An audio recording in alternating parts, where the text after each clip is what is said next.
In your journey in learning how to invest in real estate, eventually you're going to run across the word cap rate. What is cap rate? What does it mean? What is the definition of cap rate? And how do you arrive at a cap rate by formula? We're going to talk about that in the next episode.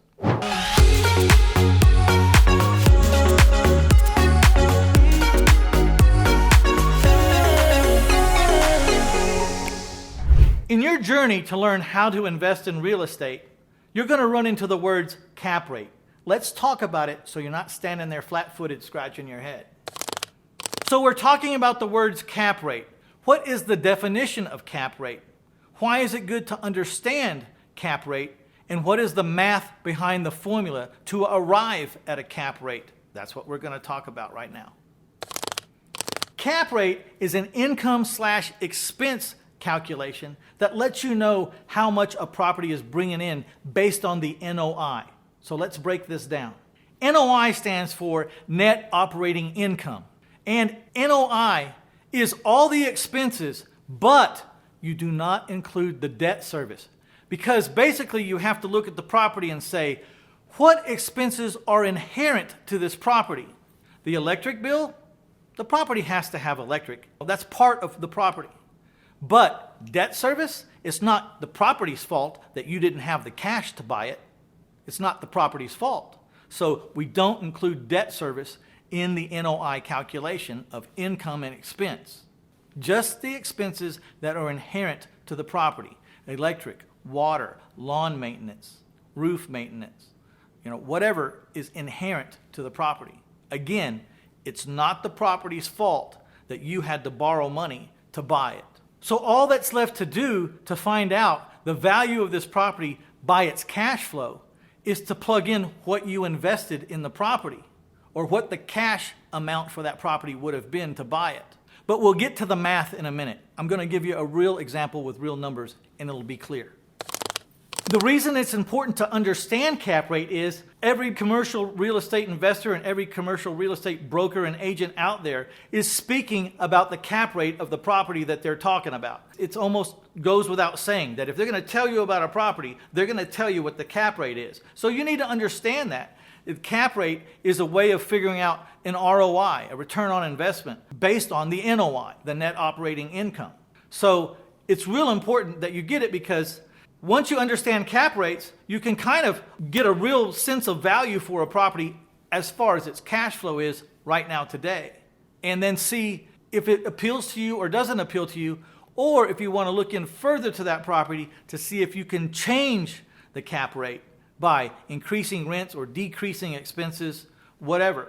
But that's what cap rate is about. It's about sizing up a property's cash flow, and that's why you need to understand it. Now, before I give you that case study, as I promised just a minute ago, I'd like for you to hit that like button if you appreciate the kind of things we're talking about here, if they're helping you, if it's speeding your progress along a little faster than normal, hit that like button. Let us know that we're doing a good job. Also, feel free to share it to other people that may not know that there's this kind of free content out there for them. We'd really appreciate your help in that. Also, if you're not subscribing, go ahead and subscribe, please, because there's a lot more where this came from. So the math is easy enough. All you have to do is put the formula together with the right numbers. But that's the key. You have to pick the right numbers to put into the formula. So I'm going to throw out a hypothetical situation, a hypothetical deal. We're going to plug in some hypothetical numbers, and I'm going to show you how you arrive at a cap rate. Now, some of these numbers we throw out will not be numbers you'll want to use, and that's why I'm putting the example the way I am. So let's say we have a property and they want $500,000 for it. It's for sale. They want $500,000. Let's say the debt on it is $250,000. And this property's throwing out $92,000 a year in income. But it has $42,000 worth of expenses plus $22,000 worth of mortgage payments or debt service on it. So what is the cap rate if we're going to pay $500,000 for this property? And how do we arrive at the cap rate? Let's take a look at that formula. So the formula goes annual NOI divided by cash sales price equals cap rate. So let's go back to the beginning. Annual NOI. It brings in $92,000. It has $42,000 expenses plus $22,000 in debt service, which is an additional expense to the owner. How do we get to the NOI?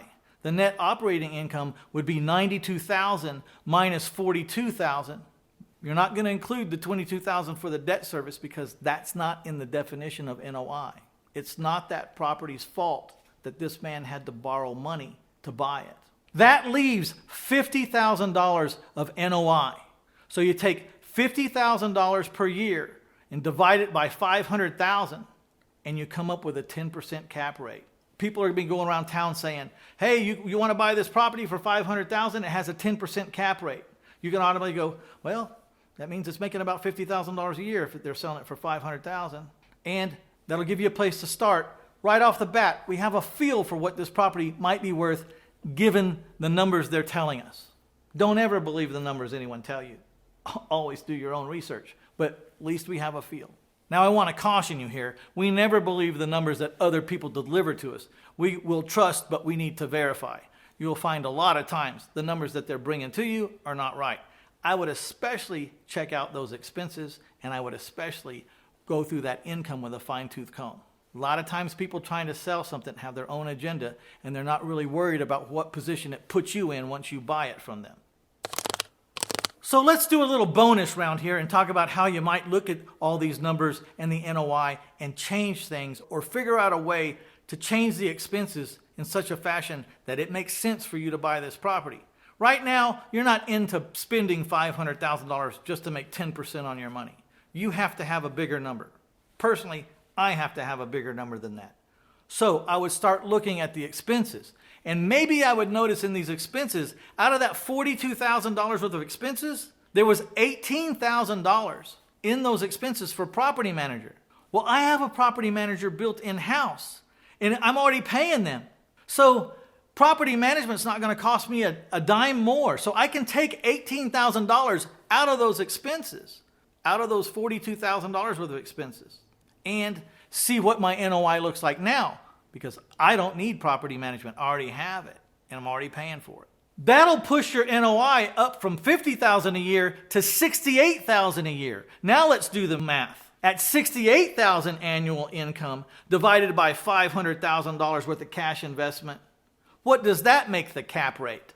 Well, it makes the cap rate 13.6%, and that's a long way from 10%. So the question is it good enough for you to go ahead and buy, or do you need to negotiate with the seller down from $500,000 to $475,000 to push this cap rate to 15 or 16 or 17%, and all of a sudden we're starting to get the basis for a negotiation and why we're doing what we're doing. It's up to you to know where to draw the line. But now that you've figured out how you can mitigate some expenses, and that you're going to have to negotiate a little bit with the seller to come down so you can up that cap rate even more. But you just at some point have to draw the line and say, if he doesn't sell the property to me for X, then I'm walking away. I don't buy properties unless I make X cap rate or I make X% rate of return. And so you figure out what price the seller has to sell it to you for that to be true, and either he does or he doesn't. The most powerful person in a negotiation is the person who doesn't care one way or the other. And in this case, if I'm looking at this property, for example, it would be, if he wants to come down to my price, I'm very interested. If he doesn't, next, and move along. I'd like to sincerely thank all of you for staying with me through this episode and the explanation of cap rate. I would like to give you a copy of my book, My Life in 1,000 Houses, Failing Forward to Financial Freedom. All I ask is that you pay the $7 in shipping and handling. Also, I'm going to include a free video on my seller finance strategy, and I will show you how I've used that strategy to become financially independent and maybe even wealthy in some people's book. Just go to the link 1000houses.com, scroll up and down that homepage there, see all the free stuff I have, and find the free book choice and click on it, and you'll be on your way. All right, I'm out of here. See you in the next episode.